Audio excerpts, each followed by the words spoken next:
Hello, kaway-kaway sa nag-request na hunlak nga himaya. Dahil na imong request, sir.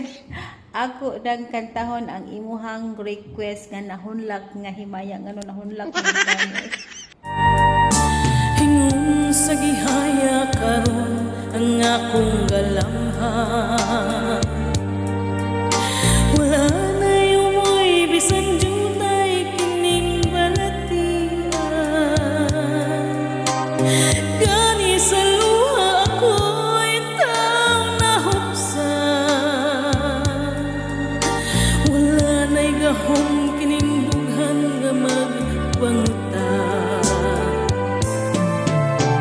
Nahugnog, nagunog, nahunlak ang akong himaya. Nahugnog, nagunog, nahunlak sa imong